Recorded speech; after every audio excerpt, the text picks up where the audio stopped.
Hello दोस्तों, मैं आशीष कुमार अपने YouTube channel Bihar GK tricks में आपका स्वागत करता हूं।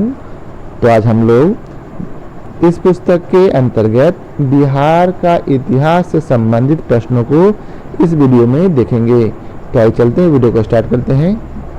चीन बिहार के अंतर्गत आने वाले सभी प्रश्नों को देखेंगे। इसका पहला प्रश्न है, बिहार के पुरापाषाणिक स्थल कौन कौन है? तो याद रखेंगे मुंगेर एवं नालंदा। वहीं बिहार के मध्य पाषाणिक स्थल हैं कौन कौन? हजारीबाग, रांची, सिंहभूम और संथाल। ये सभी जो है अब झारखंड राज्य में चला गया है। आपको मुझे कमेंट करके बतलाना है कि झारखंड राज्य की स्थापना कब हुई। नेक्स्ट प्रश्न है, बिहार के नवपाषाणिक स्थल हैं। तो बिहार के नवपाषाणिक स्थल चिरांद है जो कि सारण में है। वहीं वैशाली का चेचर, पटना में मनेर और रोहतास का सनुआर है। वहीं बिहार का एकमात्र नवपाषाणिक स्थल जहां से प्रचुर मात्रा में हड्डियों के उपकरण प्राप्त हुए हैं, कहां से? तो सारण जिला के चिरांद से। कहां? सारण जिला के चिरांद से। वहीं आगे है, लकड़ी के बने मौर्यकालीन प्रसाद के साक्ष्य हमें कहाँ से मिलते हैं? तो कुम्हरार से। कहाँ से मिलते हैं? पटना के कुम्हरार से। अगला प्रश्न है, कुम्हरार स्थल संबंधित है किससे? तो यह प्राचीन पाटलिपुत्र से संबंधित है। नेक्स्ट प्रश्न है, मौर्यकाल के भग्नावशेष प्राप्त हुए हैं कहाँ से? तो यह जो है कुम्हरार से प्राप्त हुए हैं। वहीं नेक्स्ट प्रश्न है, कुम्हरार में अवशेषों की खुदाई शुरू हुई थी कब से? तो याद रखेंगे 1913 में। कब की गई थी? 1913 में। अगला प्रश्न है, मौर्यकालीन यक्षिणी की प्रतिमा प्राप्त हुई कहाँ से? तो याद रखेंगे पाटलिपुत्र के दीदारगंज से। वहीं नेक्स्ट प्रश्न है, 16 महाजनपदों में से किन 3 महाजनपदों का विस्तार बिहार में है? तो याद रखेंगे वज्जी या फिर लिच्छवी जो कि वैशाली मुजफ्फरपुर क्षेत्र के अंतर्गत आते हैं। वहीं मगध जिनका क्षेत्र पटना, गया, नालंदा है। और तीसरा अंग महाजनपद है जिनका क्षेत्र भागलपुर और मुंगेर क्षेत्र है। वहीं नेक्स्ट प्रश्न है, वज्जी महाजनपद की राजधानी थी। तो वज्जी महाजनपद की राजधानी वैशाली थी। नेक्स्ट प्रश्न है, वज्जी 8 गणराज्यों का एक संघ था।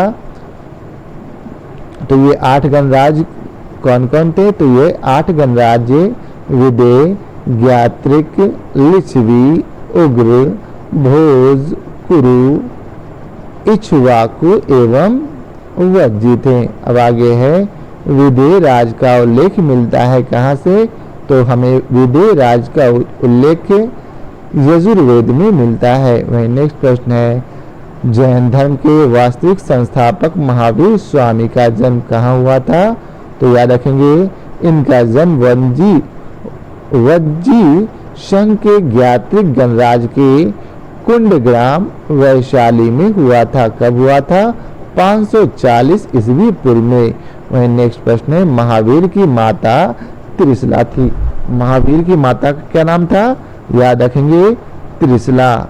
यह कौन थी? तो यह जो है लिच्छवी गणराज के चेटक की बहन थी। कौन थी? लिच्छवी गणराज के चेटक की बहन। नेक्स्ट प्रश्न है, इतिहास में ज्ञात प्रथम गणतंत्र था। तो याद रखेंगे लिच्छवी गणराज्य। नेक्स्ट प्रश्न है, लिच्छवी गणराज की राजधानी कौन थी? तो याद रखेंगे लिच्छवी गणराज की राजधानी वैशाली थी। आगे प्रश्न है, गुप्तकालीन मुहरें प्राप्त हुई है कहाँ से? तो यह जो हमें वैशाली से प्राप्त हुई है। नेक्स्ट प्रश्न है, चित्रित भित्तियाँ मिली है। तो यह रजौना और नालंदा से मिली है। कहाँ से? रजौना और नालंदा से। अगला प्रश्न है, वैशाली गणराज की प्रसिद्ध नर्तकी थी कौन? तो जिसका नाम है आम्रपाली। का नाम है आम्रपाली। आगे है, वैशाली की नगर वधु के रूप में भी जाना जाता है किसे? तो वैशाली की नगर वधु के रूप में आम्रपाली को जाना जाता है। वहीं आम्रपाली का संबंध था किससे? तो मगध नरेश बिंबिसार एवं अजात शत्रु से, अर्थात आम्रपाली इसी समय थी। आगे है बिंबिसार एवं अजात शत्रु समकालीन थे। यह जो है समकालीन थे महात्मा बुद्ध के। अब अगला प्रश्न है, अंग महाजनपद की राजधानी थी चंपा, जिसका प्राचीन नाम मालिनी था। वहीं नेक्स्ट प्रश्न है, अंग महाजनपद का अंतिम शासक कौन था? तो इसका अंतिम शासक ब्रह्मदत्त था। नेक्स्ट प्रश्न है, 16 महाजनपदों में सबसे शक्तिशाली महाजनपद कौन था? तो याद रखेंगे मगध महाजनपद। नेक्स्ट प्रश्न है, प्राचीन काल में गंगा के दक्षिणी क्षेत्र को क्या कहा जाता था? तो याद रखेंगे मगध। नेक्स्ट प्रश्न है, मगध की प्रथम राजधानी कौन थी? तो मगध की प्रथम राजधानी राजगिरी, जिसे गिरि ब्रज के नाम से भी जाना जाता था। अगला प्रश्न है, राजधानी को राजगिरी से पाटलिपुत्र स्थापित किया था किसके द्वारा? तो यह जो है उदयन के द्वारा राजगीर से पाटलिपुत्र स्थापित किया गया था। अगला प्रश्न है, राजधानी को पाटलिपुत्र से वैशाली स्थानांतरित किया था किसने? तो याद रखेंगे शिशुनाग ने। नेक्स्ट प्रश्न है, राजगीर या फिर राजगिरी 5 पहाड़ियों से घिरा है, किन किन पहाड़ियों से घिरा है? तो याद रखेंगे वैभवगिरी, उदयगिरी, सोनगिरी, विपुलगिरी एवं रत्नागिरी। अगला प्रश्न है, पाटलिपुत्र का संस्थापक कौन था? तो याद रखेंगे पाटलिपुत्र का संस्थापक उदयन था। नेक्स्ट प्रश्न है, पाटलिपुत्र नगर की स्थापना किसने की थी? तो पाटलिपुत्र नगर की स्थापना उदयन ने की थी, जो कि सोन तथा गंगा के संगम पर है। पाटलिपुत्र जो है यह सोन तथा गंगा के संगम पर है। वहीं नेक्स्ट प्रश्न है, मगध साम्राज्य की स्थापना किया गया था? तो यह इसकी मगध साम्राज्य की स्थापना गंगा नदी के तट पर किया गया था। वहीं अगला प्रश्न है, मगध पर सबसे पहले शासन किया था किसने? तो मगध पर सबसे पहले हर्यक वंश ने शासन किया था। वहीं हर्यक वंश की स्थापना किसने की थी? तो याद रखेंगे हर्यक वंश की स्थापना बिंबिसार ने की थी। अगला प्रश्न है, मगध महाजनपद का पहला शासक कौन था? तो याद रखेंगे मगध महाजनपद का पहला शासक बिंबिसार था। कौन था? बिंबिसार। वहीं अगला प्रश्न है, बिहार में बौद्ध बनने वाला पहला शासक कौन था? तो बिहार में बौद्ध बनने वाला पहला शासक बिंबिसार था। कौन था? बिंबिसार। अगला प्रश्न है, मगध साम्राज्य का वास्तविक संस्थापक किसे माना जाता है? तो मगध साम्राज्य का वास्तविक संस्थापक बिंबिसार को माना जाता है। वहीं अगला प्रश्न है, मगध एवं अंग महाजनपद का पहला उल्लेख हमें कहाँ से मिलता है? तो इसका पहला उल्लेख अथर्ववेद से मिलता है। कहाँ से? अथर्ववेद से। वहीं अथर्ववेद में मगध क्षेत्र को क्या कहा गया है? तो याद रखेंगे अथर्ववेद में मगध क्षेत्र को कीकट प्रदेश कहा गया है। क्या कहा गया? कीकट प्रदेश। वहीं अगला प्रश्न है, अथर्ववेद में मगध के निवासियों को कहा गया है क्या? तो इसके निवासियों को व्रात्य कहा गया है। क्या कहा गया है? व्रात्य। अगला प्रश्न है, भगवान बुद्ध को ज्ञान प्राप्त हुई थी? तो भगवान बुद्ध को ज्ञान की प्राप्ति बोध गया में पीपल के वृक्ष अर्थात पेड़ के नीचे हुई थी। अगला प्रश्न है, प्रथम बौद्ध संगति का आयोजन कब किया गया था?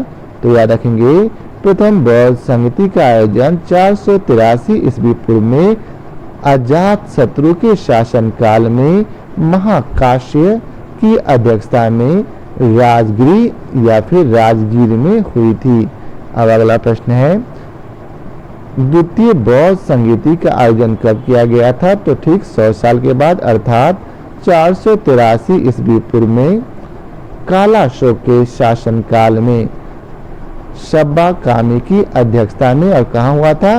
वैशाली में। वहीं तृतीय बौद्ध संगति यह 250 ईस्वी पूर्व में अशोक के शासन काल में मुगली पुत्र तीस की अध्यक्षता में पाटलिपुत्र में किया गया था। अब अगला प्रश्न है, महावीर को निर्वाण प्राप्त हुआ था? तो याद रखेंगे महावीर को निर्माण पावापुरी जो कि राजगीर बिहार में है। 468 ईस्वी पूर्व मल्ल राजा सृष्टिपाल के राजप्रसाद में हुआ था। अब अगला प्रश्न है प्रथम जैन संगति का आयोजन कब किया गया था? तो याद रखेंगे प्रथम जैन संगति का आयोजन लगभग 310 ईस्वी पूर्व में चंद्रगुप्त मौर्य के शासनकाल में स्थूलभद्र की अध्यक्षता में पाटलिपुत्र में ही हुआ था। नेक्स्ट प्रश्न है चीनी यात्री ईतिक संघ ने बिहार का भ्रमण कब किया था? तो याद रखेंगे 670 ईस्वी में। वहीं अगला प्रश्न है नालंदा विश्वविद्यालय की स्थापना किसने की थी? तो नालंदा विश्वविद्यालय की स्थापना कुमार गुप्त प्रथम ने की थी। कब की गई थी? तो 5वीं सदी में और गुप्त काल में की गई थी। अगला प्रश्न है नालंदा विश्वविद्यालय ज्ञान का प्रसिद्ध केंद्र था। किस ज्ञान का? तो बौद्ध धर्म का। अगला प्रश्न है नालंदा विश्वविद्यालय स्थित है, यह बिहार के नालंदा जिले के राजगीर में स्थापित है। अगला प्रश्न है यूनेस्को के द्वारा नालंदा विश्वविद्यालय को विश्व विरासत स्थल के रूप में शामिल कब किया गया? तो याद रखेंगे 2016 ईस्वी में। कब? 2016 ईस्वी में। अगला प्रश्न है ओदंतपुरी शिक्षा केंद्र कहाँ स्थित है? तो यह बिहार के नालंदा जिले में स्थित है जो कि बौद्ध धर्म से संबंधित है। अगला प्रश्न है ओदंतपुरी विश्वविद्यालय यह बिहार शरीफ की में है, इसकी स्थापना किसने की थी? तो याद रखेंगे गोपाल ने। और अगला प्रश्न है विक्रमशिला विश्वविद्यालय की स्थापना यह धर्मपाल ने की थी। अब अगला प्रश्न है मुंगेर को अपनी राजधानी बनाया था? तो याद रखेंगे मुंगेर को अपनी राजधानी पाल शासक देवपाल ने बनाया था। अगला प्रश्न है बोधगया स्थित महाबोधि मंदिर का निर्माण हुआ? तो यह गुप्त काल में हुआ था। वहीं अगला प्रश्न है महाबोधि मंदिर का निर्माण किसने करवाया था? तो सम्राट अशोक ने 3वीं शताब्दी ईसा पूर्व में करवाया था। किसने? सम्राट अशोक ने। अगला प्रश्न है यूनेस्को के द्वारा महाबोधि मंदिर को विश्व विरासत स्थल घोषित किया गया कब? तो याद रखेंगे 2002 में। कब? 2002 में। अब हम लोग मध्यकालीन बिहार से संबंधित प्रश्नों को देखेंगे, जिसका पहला प्रश्न है बिहार पर तुर्कों का आक्रमण हुआ था। कब हुआ था? तो बिहार पर तुर्कों का आक्रमण 12वीं शताब्दी के अंत और 13वीं शताब्दी के शुरुआत में हुआ था, जिसका नेतृत्व बख्तियार खिलजी ने किया था। अब अगला प्रश्न है बिहार में तुर्क सत्ता का वास्तविक संस्थापक किसे माना जाता है? तो याद रखेंगे बिहार में तुर्क सत्ता का वास्तविक संस्थापक इब्न बख्तियार खिलजी को माना जाता है। किसे? इब्न बख्तियार खिलजी। अगला प्रश्न है बख्तियार खिलजी ने अपनी राजधानी बनाई थी। किसे?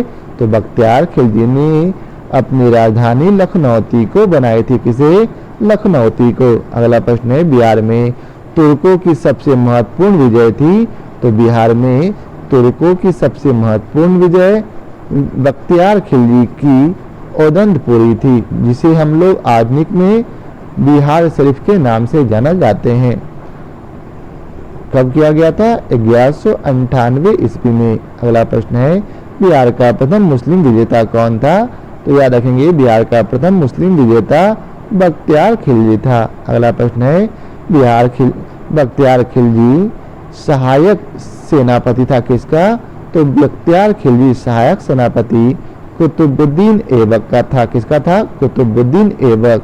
अगला प्रश्न है नालंदा विश्वविद्यालय को आग लगाकर नष्ट किया था किसने? तो याद रखेंगे नालंदा विश्वविद्यालय को आग लगाकर बख्तियार खिलजी ने नष्ट किया था। कब? 12वीं सदी में। अगला प्रश्न है बिहार पर बख्तियार खिलजी के हमले का पहला विवरण प्राप्त हुआ है। तो इसका पहला विवरण पुस्तक का नाम तबकात-ए नासिरी से, जिसके लेखक मिन्हाज ए सिराज थे।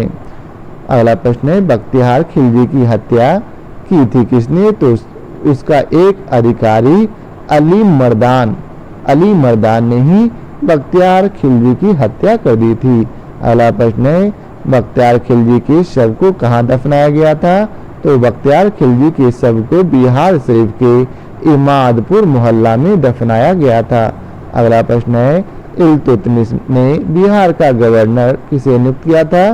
तो याद रखेंगे इल्तुतमिश ने बिहार का गवर्नर सैफुद्दीन ऐबक को नियुक्त किया था। अगला प्रश्न है, इल्तुतमिश ने बिहार में प्रथम सूबेदार नियुक्त किया था किसे? तो याद रखेंगे मलिक जानी को। किसे? मलिक जानी को। अगला प्रश्न है, तुगलक काल में बिहार की राजधानी कहाँ थी? तो याद रखेंगे बिहार शरीफ। कहाँ? बिहार शरीफ। अगला प्रश्न है, कर्नाट वंश मिथिला एवं तिरहुत की स्थापना किसने की थी? तो नान्य देव ने। कब? 1097 ईस्वी में, अर्थात 11वीं शताब्दी में। अगला प्रश्न है, कर्नाट वंश की राजधानी थी?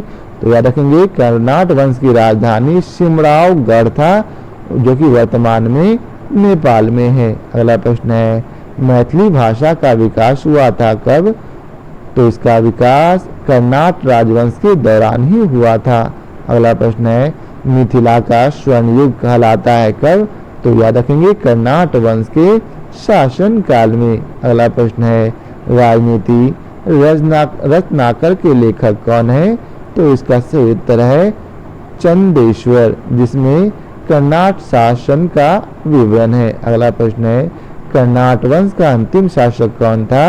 तो याद रखेंगे हरि सिंह देव। का नाम था हरि सिंह देव। अगला प्रश्न है, बिहार में नुहानी वंश का संस्थापक कौन था? तो मोहम्मद शाह नुहानी। अगला प्रश्न है, बिहार में अफगान शासन की स्थापना की थी किसने? तो इसका सही उत्तर है शेरशाह ने। किसने? शेरशाह ने। अगला प्रश्न है, शेरशाह का बचपन का नाम क्या था? तो याद रखेंगे शेरशाह के बचपन का नाम फरीद खां था, जिसके पिता हसन खां थे। अगला प्रश्न है, फरीद खां को शेर खां की उपाधि किसने दी थी? तो इसका सही उत्तर है बहार खां नुहानी ने। किसने? बहार खां नुहानी ने। अब अगला प्रश्न है, शेरशाह का मकबरा स्थित है? तो शेरशाह का मकबरा सासाराम रोहतास में स्थित है, जिसका निर्माण 1545 ईस्वी में किया गया था। अगला प्रश्न, शेरशाह का मकबरा बनवाया था किसने? तो इसका सही उत्तर है उसका पुत्र इस्लाम शाह ने शेरशाह का मकबरा बनवाया था। अगला प्रश्न है, हुमायूं ने चुनार दुर्ग पर प्रथम बार आक्रमण किया था कब? तो इसका सही उत्तर है 1532 में। कब? 1532 में। अगला प्रश्न है, बिहार का अंतिम अफगान शासक कौन था? तो याद रखेंगे बिहार का अंतिम अफगान शासक दाऊद खां था। कौन था? दाऊद खां। अगला प्रश्न है, अकबर ने बिहार एवं बंगाल को मुगल साम्राज्य में कब मिलाया था? तो याद रखेंगे 1575 ईस्वी में। कब? 1575 ईस्वी में। बिहार को मुगलों के द्वारा एक सूबा या प्रांत का दर्जा दिया गया था कब? तो याद रखेंगे 1580 में। कब दिया गया था? 1580 में। अगला प्रश्न है, पहला मुगल सम्राट जिसका राज्य अभिषेक बिहार में हुआ था? तो इसका सही उत्तर है फर्रुखसियर। कब हुआ था? 1713 ईस्वी में। कब? 1713 ईस्वी में। अगला प्रश्न है, अलीवर्दी खां बिहार का डिप्टी गवर्नर नियुक्त हुआ था। कब हुआ था नियुक्त? याद रखेंगे 1733 ईस्वी में। कब? 1733 ईस्वी में। अगला प्रश्न है, अली गौहर का बिहार अभियान कब समाप्त हुआ? तो इसका सही उत्तर है 1759 ईस्वी में। कब हुआ? 1759 ईस्वी में। अगला प्रश्न है, शाह आलम द्वितीय का अन्य नाम क्या था? तो याद रखेंगे शाह आलम द्वितीय का अन्य नाम अली गौहर था। क्या नाम था? अली गौहर। अगला प्रश्न है, शाह आलम द्वितीय ने ईस्ट इंडिया कंपनी को बंगाल, बिहार तथा उड़ीसा की दीवानी कब प्रदान की थी? तो याद रखेंगे 12 अगस्त 1765 को। कब? 12 अगस्त 1765 को। अगला प्रश्न है, बिहार में फिरदौसी संप्रदाय का मुख्य केंद्र क्या था? तो याद रखेंगे मनेर। कहाँ था? मनेर। अब अगला प्रश्न है, सूफी संत सरफुद्दीन यहया मनेरी का संबंध किससे था? तो इनका संबंध फिरदौसी संप्रदाय से था। किस संप्रदाय से? फिरदौसी संप्रदाय से। अगला प्रश्न है सरफुद्दीन यहया मनेरी की कब्र स्थित है कहाँ? तो इसका कब्र बिहार शरीफ नालंदा में स्थित है। अगला प्रश्न है मखदूम शाह दौलत का कब्र स्थित है? तो इसका कब्र पटना के मनेर शरीफ में स्थित है। कहाँ? पटना के मनेर शरीफ में। अगला प्रश्न है बिहार भ्रमण करने वाले प्रथम सिख गुरु थे? तो याद रखेंगे गुरु नानक। उन्होंने गया, राजगीर, पटना, मुंगेर, भागलपुर आदि की यात्रा की थी। अगला प्रश्न है सिखों के 10वें एवं अंतिम धर्मगुरु गुरु गोविंद सिंह का जन्म कब हुआ था? तो याद रखेंगे 22 दिसंबर 1666 ईस्वी को कहाँ हुआ था? तो ये भी याद रखेंगे पटना में। अगला प्रश्न है गुरु गोविंद सिंह ने खालसा पंथ की स्थापना कब की थी? तो याद रखेंगे 1699 में। कब की थी? 1699 में। अगला प्रश्न है तख्त श्री हरि मंदिर जी पटना साहिब का निर्माण किसने करवाया था? तो याद रखेंगे महाराजा रंजीत सिंह ने। किसने? महाराजा रंजीत सिंह ने। अब हम लोग आधुनिक बिहार से संबंधित सभी प्रश्नों को देखेंगे। तो जिसका पहला प्रश्न है बिहार आने वाला प्रथम यूरोपीय कंपनी कौन था? तो इसका सही उत्तर है पुर्तगाली। वहीं बिहार पटना में सबसे पहले व्यापारिक कोठी या फिर फैक्ट्री किसने स्थापित की थी? तो याद रखेंगे डचों ने। कब? 1632 ईस्वी में। अगला प्रश्न है अंग्रेजों ने पटना में अपनी पहली फैक्ट्री स्थापित की थी कब? 1651 ईस्वी में। कब की थी? 1651 ईस्वी में। अगला प्रश्न है आधुनिक बिहार का निर्माता माना जाता है किसे? तो आधुनिक बिहार का निर्माता सच्चिदानंद सिन्हा को माना जाता है। किसे? सच्चिदानंद सिन्हा को। अगला प्रश्न है सच्चिदानंद सिन्हा बिहार विश्वविद्यालय के कुलपति रहे कब? तो याद रखेंगे 1936 से 44 के बीच। अगला प्रश्न है मुजफ्फरपुर में किंग्स फोर्ट की हत्या का प्रयास किया था किसने? तो याद रखेंगे प्रफुल्ल चाकी तथा खुदीराम बोस ने। कब? तो याद रखेंगे 30 अप्रैल 1908 को। कब? 30 अप्रैल 1908 को। अगला प्रश्न है बिहार में होम रूल लीग के शाखा का उद्घाटन कब हुआ था? तो इसका उद्घाटन 16 दिसंबर 1916 को मौलाना मजहरुल हक की अध्यक्षता में किया गया था। अब अगला प्रश्न है 1913 में पटना में अनुशीलन समिति की स्थापना किसने की थी? तो याद रखेंगे सचिंद्रनाथ सान्याल ने। किसने?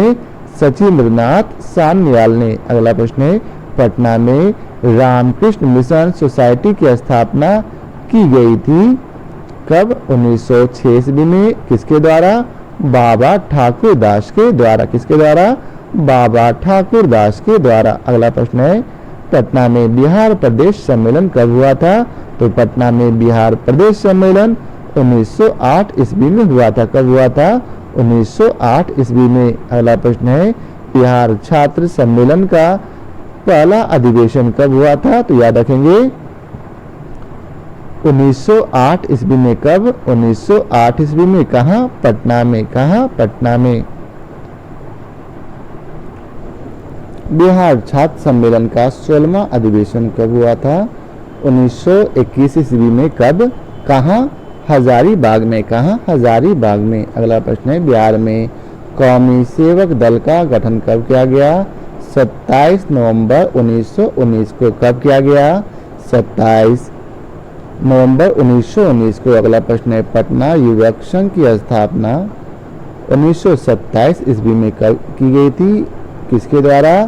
मनीन्द्र नारायण राय के द्वारा। अगला प्रश्न है बिहार में रविदास सभा का गठन कब किया गया? 1928 ईस्वी में जगजीवन राम के द्वारा। किसके द्वारा? जगजीवन राम के द्वारा। अगला प्रश्न है अखिल भारतीय कांग्रेस सोशलिस्ट पार्टी की स्थापना कब की गई? तो याद रखेंगे 17 मई 1934 ईस्वी को, जिसके सचिव जयप्रकाश नारायण, अध्यक्ष आचार्य नरेंद्र देव थे। अगला प्रश्न है बिहार में 1937 में गठित प्रथम भारतीय मंत्रिमंडल का नेतृत्व किसने किया था? तो याद रखेंगे मोहम्मद यूनुस ने। कब? 1 अप्रैल 1937 को। अगला प्रश्न है बिहार में अंबारी सत्याग्रह का नेतृत्व किसने किया था? तो राहुल सांकृत्यायन ने कब किया था? 1939 ईस्वी में। अगला प्रश्न है बिहार के किसानों ने चौकीदारी कर देने से मना कर दिया था। कब? तो याद रखेंगे सविनय अवज्ञा आंदोलन के दौरान। अगला प्रश्न है बिहार में नमक सत्याग्रह की शुरुआत किसने की थी? तो बिहार में कब से की गई थी? तो बिहार में 15 अप्रैल 1930 को नमक सत्याग्रह की शुरुआत की गई थी, जिसकी शुरुआत सारण और चंपारण जिले में शुरू हुई थी। अगला प्रश्न है भागलपुर में नमक सत्याग्रह का नेतृत्व किसने किया? तो याद रखेंगे महादेव लाल सराफ ने। किसने? महादेव लाल सराफ ने। अगला प्रश्न है नमक सत्याग्रह के दौरान बिहार में लोगों ने नमक बनाने के साथ साथ किस कर के विरोध द्वारा सरकार का विरोध किया? तो याद रखेंगे चौकीदार कर के द्वारा। अगला प्रश्न है स्वदेशी लीग की स्थापना कब की गई? तो स्वदेशी लीग की स्थापना मई 1930 में की गई थी, जिसके अध्यक्ष सर अली इमाम थे। कौन थे? सर अली इमाम। अगला प्रश्न है बिहार में प्रथम कांग्रेस मंत्रिसभा का नेतृत्व किसने किया? तो याद रखेंगे श्री कृष्ण सिंह ने। किसने? श्री कृष्ण सिंह ने। अगला प्रश्न है बिहार केसरी के नाम से किसे जाना जाता है? तो बिहार केसरी के नाम से श्री कृष्ण सिंह को जाना जाता है। अगला प्रश्न है बिहार में स्वराज दल की स्थापना। तो बिहार में स्वराज दल की स्थापना श्री कृष्ण सिंह ने 1923 में की थी। अब अगला प्रश्न है बिहार प्रांतीय कांग्रेस का पहला अधिवेशन कब किया गया? तो याद रखेंगे 1908 ईस्वी में पटना में। किसकी अध्यक्षता में? तो सैयद अली इमाम की अध्यक्षता में। अगला प्रश्न है बिहार प्रांतीय कांग्रेस का दूसरा अधिवेशन कब हुआ? तो याद रखेंगे 1909 ईस्वी में भागलपुर में श्री दीप नारायण सिंह की अध्यक्षता में। अगला प्रश्न है मोहम्मद अली जिन्ना का बिहार भ्रमण हुआ था कब? तो 1937 ईस्वी में। कब हुआ था? 1937 ईस्वी में। वहीं मोमिन कांग्रेस की स्थापना की थी किसने? कब की गई थी? 1938 में। किसके द्वारा? अब्दुल कयूम अंसारी के द्वारा। अब आगे है बिहार में जनजातीय विद्रोह। याद रखेंगे संथाल विद्रोह का नेतृत्व कौन कर रहा था? तो संथाल विद्रोह का नेतृत्व सिंधु और कानू कर रहा था। ठीक है, इसका समय टाइम पीरियड 1855 से 56 था। वहीं अगला प्रश्न है 1855 में संथालों ने किस अंग्रेज कमांडर को हराया था? तो याद रखेंगे मेजर बारो को हराया था। नेक्स्ट प्रश्न है चेरो विद्रोह का नेतृत्व भूषण सिंह जमींदार कर रहा था। कब? 1800 ईस्वी में। अगला प्रश्न है मुंडा विद्रोह का नेतृत्व कौन कर रहे थे? तो मुंडा विद्रोह का नेतृत्व बिरसा मुंडा कर रहे थे। कब? 1855 से 9 में छोटा नागपुर में। अगला प्रश्न है मुंडा विद्रोह का दूसरा नाम क्या था? तो मुंडा विद्रोह का दूसरा नाम उल गुलान विद्रोह भी था। अब आगे है बिरसा मुंडा अन्य नाम धरती आबा का कार्य क्षेत्र था। तो इनका कार्य क्षेत्र रांची था। कहाँ? रांची। अगला प्रश्न है बिरसा मुंडा को सोते हुए पकड़ा गया था। कब? तो 3 फरवरी 1900। कब? 3 फरवरी 1900। अगला प्रश्न है लोटा विद्रोह कब हुआ था? तो लोटा विद्रोह 1856 ईस्वी में हुआ था।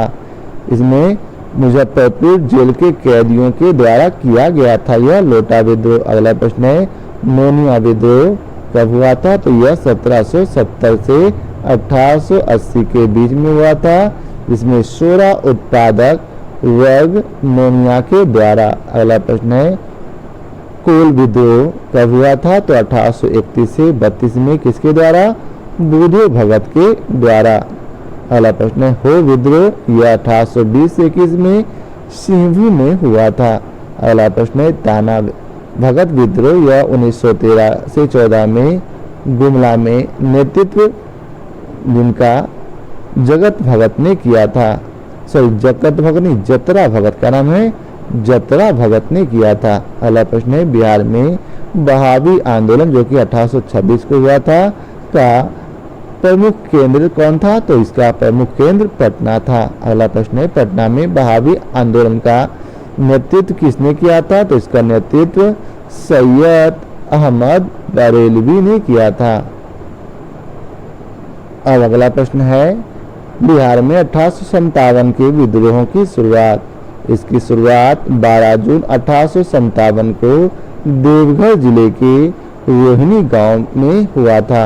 अगला प्रश्न है पटना में 1857 के विद्रोह का नेतृत्व कौन कर रहे थे, तो याद रखेंगे पुस्तक विक्रेता पीर अली। क्या नाम है, पुस्तक विक्रेता, यह एक किताब सेलर थे और जिनका नाम पीर अली था। अगला प्रश्न है बिहार में 1857 के विद्रोह का नेतृत्व कौन कर रहा था, तो आरा में बाबू कुंवर सिंह। अगला प्रश्न है बिहार में 1857 के विद्रोह को दबाने वाला ब्रिटिश नामक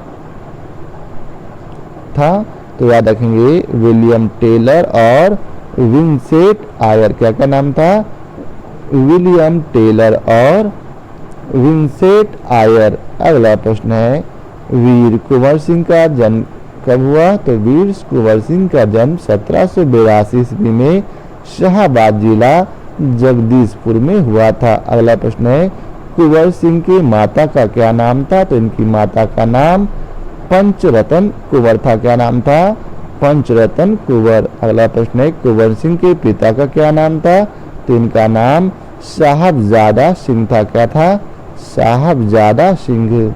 अगला प्रश्न है कुंवर सिंह पुनः जगदीशपुर में प्रविष्ट हुए कब, तो याद रखेंगे 22 अप्रैल 1858 ईस्वी को। अगला प्रश्न है बाबू कुंवर सिंह की मृत्यु कब हुई, तो याद रखेंगे 26 अप्रैल 1858 को। अगला प्रश्न है कुंवर सिंह के मृत्यु के बाद विद्रोह का नेतृत्व किसने किया, तो उनका छोटा भाई अमर सिंह ने विद्रोह का नेतृत्व किया था। अब हम लोग बिहार में हुए कांग्रेस अधिवेशन के बारे में पढ़ेंगे। आप लोग चाहें तो इसका स्क्रीनशॉट ले सकते हैं। अगला प्रश्न है बिहार में कांग्रेस के कुल 3 अधिवेशन आयोजित किए गए थे। पहला बांकीपुर गया में जो कि 27वां अधिवेशन था, दूसरा गया में जो कि 37वां अधिवेशन एवं रामगढ़ जो कि 54वां जो कि झारखंड में अधिवेशन हुआ था।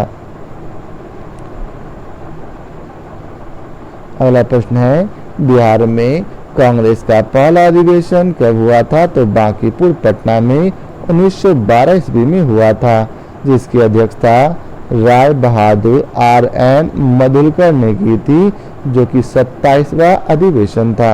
अगला प्रश्न है कांग्रेस का 37वां अधिवेशन आयोजित किया गया था कहाँ, 1922 ईस्वी में गया में, जिसकी अध्यक्षता चित्तरंजन दास ने किया था, जिसकी अध्यक्षता चित्तरंजन दास ने किया था। अगला प्रश्न है कांग्रेस का 54वां अधिवेशन आयोजित किया गया था 1940 में रामगढ़ में, जिसकी अध्यक्षता मौलाना अबुल कलाम आजाद ने की थी। अब हम लोग चंपारण सत्याग्रह के बारे में पढ़ेंगे, जिसका पहला प्रश्न है चंपारण सत्याग्रह कब हुआ था, तो यह 1917 में हुआ था। अगला प्रश्न है भारत में गांधी जी का प्रथम सत्याग्रह था, तो यह चंपारण सत्याग्रह था जो कि 1917 में हुआ था। अब अगला प्रश्न है गांधी जी को चंपारण आने का निमंत्रण किसने दिया था, तो याद रखेंगे राजकुमार शुक्ल ने। किसने, राजकुमार शुक्ल ने। अगला प्रश्न है राजकुमार शुक्ल निवासी थे, तो यह जो है मुरली भड़हवा गांव के निवासी थे, जो कि चंपारण जिला में स्थित है। अगला प्रश्न है गांधी जी और राजकुमार शुक्ल के प्रथम मुलाकात हुई थी? तो इनकी प्रथम मुलाकात 1916 के कांग्रेस के लखनऊ अधिवेशन में हुई थी। अगला प्रश्न है, चंपारण में इंडिगो के किसानों की दशा की ओर गांधी जी का ध्यान किसने आकर्षित किया? तो याद रखेंगे राजकुमार शुक्ल ने। अगला प्रश्न है, बिहार के नील उगाने वालों का प्रथम प्रस्तुत किया था? तो याद रखेंगे राजकुमार शुक्ल ने 1916 के कांग्रेस के लखनऊ अधिवेशन में। अगला प्रश्न है, चंपारण में गांधी जी की जान बचाई थी किसने? तो बत्तख मियाँ ने। किसने? बत्तख मियाँ ने। अगला प्रश्न है, तीन कठिया पद्धति का संबंध था किससे? तो याद रखेंगे चंपारण जिले के किसान से। किससे? चंपारण जिले के किसान से। अगला प्रश्न है, बिहार में तीन कठिया पद्धति में कितने भाग पर नील की खेती करना अनिवार्य होता है? तो याद रखेंगे 3/20 भाग पर। कितने भाग पर? 3/20 भाग पर। अगला प्रश्न है, तीन कठिया पद्धति समाप्त हुआ? तो याद रखेंगे तीन कठिया पद्धति 1917 के चंपारण सत्याग्रह के बाद समाप्त हुआ। अगला प्रश्न है, चंपारण में गांधी जी के प्रमुख सहयोगी थे कौन कौन? तो याद रखेंगे राजेंद्र प्रसाद, ब्रजकिशोर प्रसाद, अनुग्रह नारायण सिंह, मजहरुल हक, रामनवमी प्रसाद, शंभू शरण। चंपारण सत्याग्रह के दौरान गांधी जी पर मुकदमा चलाया गया था? तो याद रखेंगे मोतिहारी में, जो कि पूर्वी चंपारण जिला में स्थित है। अगला प्रश्न है, बिहार में किसान सभा की स्थापना के बारे में अब हम लोग पढ़ेंगे। बिहार में किसान सभा की स्थापना किसने की? तो बिहार में किसान सभा की स्थापना स्वामी सहजानंद सरस्वती ने 4 मार्च 1928 को पटना के बिहटा में की थी। अगला प्रश्न है, बिहार प्रांतीय किसान सभा की स्थापना किसने की?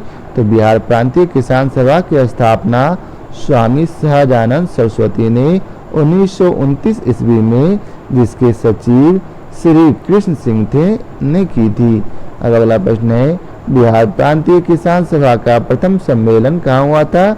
तो सोनपुर में। कब? 1929 में, जिसके अध्यक्ष थे स्वामी सहजानंद सरस्वती। अगला प्रश्न है, बिहार प्रांतीय किसान सभा का दूसरा सम्मेलन कब हुआ और कहाँ हुआ? तो याद रखेंगे गया में बिहार प्रांतीय किसान सभा का दूसरा सम्मेलन हुआ 1934 में हुआ और जिसकी अध्यक्षता पुरुषोत्तम दास टंडन ने की थी। अगला प्रश्न है, बिहार प्रांतीय किसान सभा का तीसरा सम्मेलन कब हुआ और कहाँ हुआ? तो याद रखेंगे 1935 में हाजीपुर में हुआ था, जिसकी अध्यक्षता स्वामी सहजानंद सरस्वती ने की थी। अब आगे है, बिहार में किसान आंदोलन का जनक। तो याद रखेंगे बिहार में किसान आंदोलन का जनक स्वामी सहजानंद सरस्वती को माना जाता है। अगला प्रश्न है, 1937 से 38 के दौरान बिहार में बर्खास्त आंदोलन का आयोजन किया गया था। तो याद रखेंगे स्वामी सहजानंद सरस्वती के द्वारा। किसके द्वारा? स्वामी सहजानंद सरस्वती के द्वारा। अगला प्रश्न है, हुंकार पत्रिका का प्रकाशन किसने किया? तो याद रखेंगे हुंकार पत्रिका का प्रकाशन स्वामी सहजानंद सरस्वती ने किया। किसने? स्वामी सहजानंद सरस्वती ने। अगला प्रश्न है, किसान क्या करे पुस्तक के लेखक कौन है? तो याद रखेंगे किसान क्या करे की पुस्तक के लेखक सहजानंद सरस्वती है। कौन है? सहजानंद सरस्वती। अगला प्रश्न है, अखिल भारतीय किसान सभा का गठन कब किया गया? तो याद रखेंगे अखिल भारतीय किसान सभा का गठन 11 अप्रैल 1936 को लखनऊ में किया गया, जिसकी अध्यक्षता स्वामी सहजानंद ने की थी और जिसके सचिव थे एजी रंगा।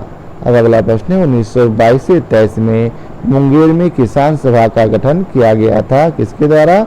तो याद रखेंगे श्री कृष्ण सिंह और मोहम्मद जुबैर के प्रयास से।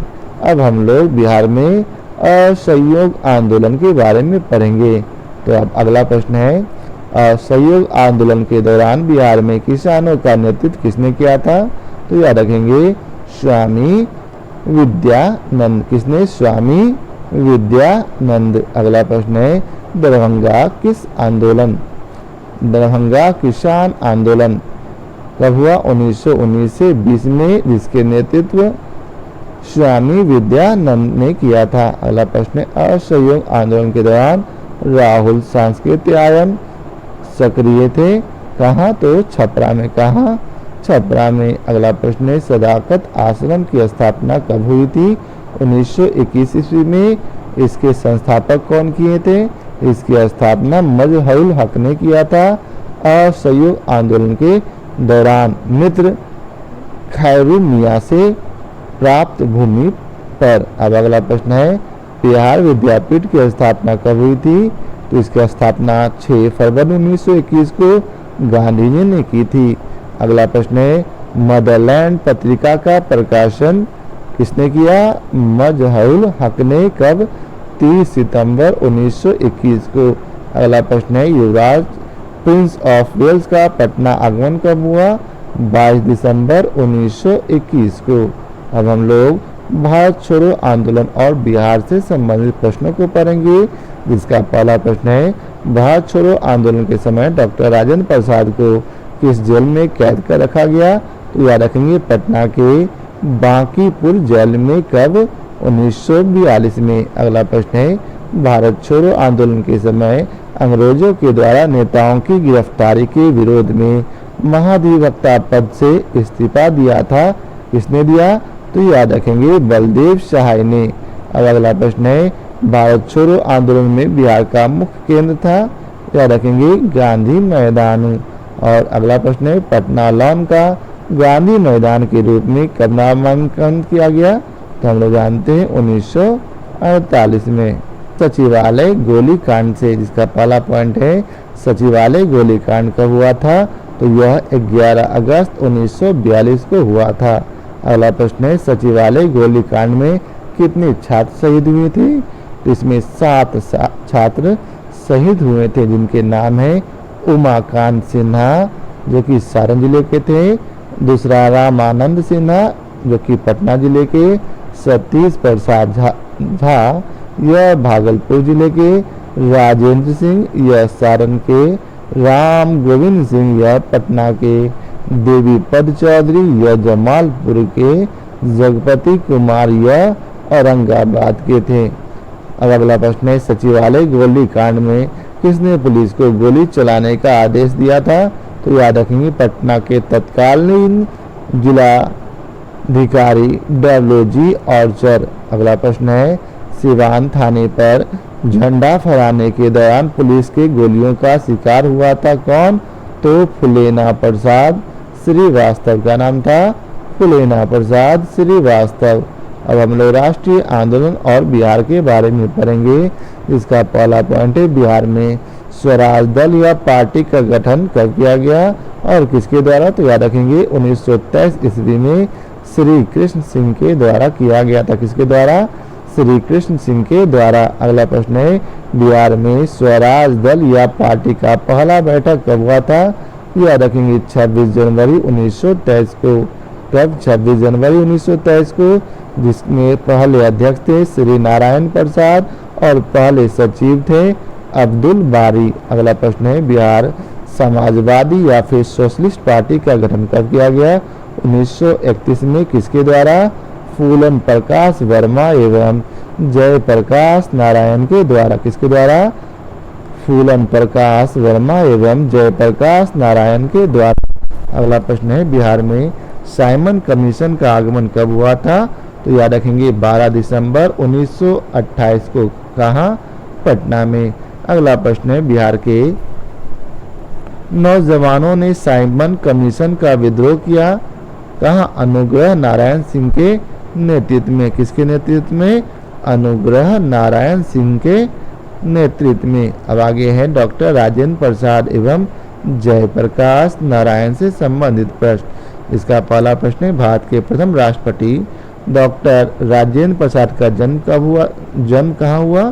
तो उनका जन्म 3 दिसंबर 1884 को सारण जिले के, जो कि अब सिवान जिला हो गया है, के जीरादेई में हुआ था। वहीं अगला प्रश्न है राजेंद्र प्रसाद संविधान सभा के सभापति बने कब बने?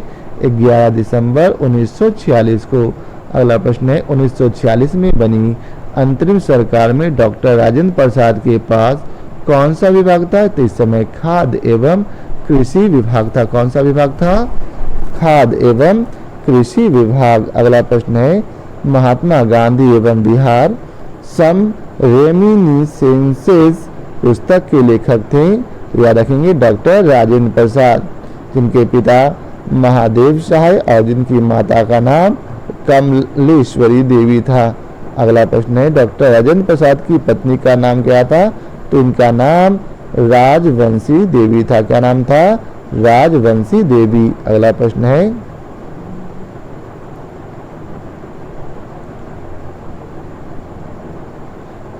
है पत्नी का नाम था राजवंशी देवी। अगला प्रश्न है डॉक्टर राजेंद्र प्रसाद का राष्ट्रपति रहे कब से कब तक? तो 1950 से 62 तक। कब? 1950 से 62 तक लगातार 2 बार। अगला प्रश्न है डॉक्टर राजेंद्र प्रसाद को भारत रत्न से सम्मानित कब किया गया? तो याद रखेंगे 1962 में। कब? 1962 में। अगला प्रश्न है 1920 में बिहार प्रादेशिक कांग्रेस कमेटी की स्थापना किसने की? तो इसकी स्थापना डॉक्टर राजेंद्र प्रसाद ने की थी। इसके प्रथम सत्र की अध्यक्षता मौलाना मजहरुल हक ने किया था। अगला प्रश्न है जयप्रकाश नारायण का जन्म कब हुआ? तो इनका जन्म 11 अक्टूबर 1902 को हुआ था। कहाँ? सारण में हुआ था। अगला प्रश्न है लोकनायक की उपाधि दी गई थी किन्हें? तो याद रखेंगे जयप्रकाश नारायण को। अगला प्रश्न है लोकनायक जयप्रकाश नारायण के माता का क्या नाम था? तो उनकी माता का नाम श्रीमती फूलरानी देवी था और पिता का नाम हरसु दयाल था। क्या नाम था? हरसु दयाल। अगला प्रश्न है जयप्रकाश नारायण को मैग्सेसे अवार्ड दिया गया कब? 1965 में। अगला प्रश्न है जयप्रकाश नारायण को भारत रत्न कब दिया गया? तो 1999 में। अगला प्रश्न है जयप्रकाश नारायण किस पार्टी से जुड़े थे? तो यह जो है सोशलिस्ट पार्टी से जुड़े थे। अगला प्रश्न है बिहार में आजाद दस्ता का संचालन किसने किया? तो बिहार में आजाद दस्ता का संचालन जयप्रकाश नारायण ने किया था। तो यह था आज के वीडियो का आखिरी प्रश्न। आशा करता हूँ आप लोगों को हमारा यह वीडियो पसंद आया हो। यदि आप लोगों को हमारा यह वीडियो पसंद आया हो तो इसे लाइक और शेयर जरूर करें। आज के लिए बहुत बहुत धन्यवाद।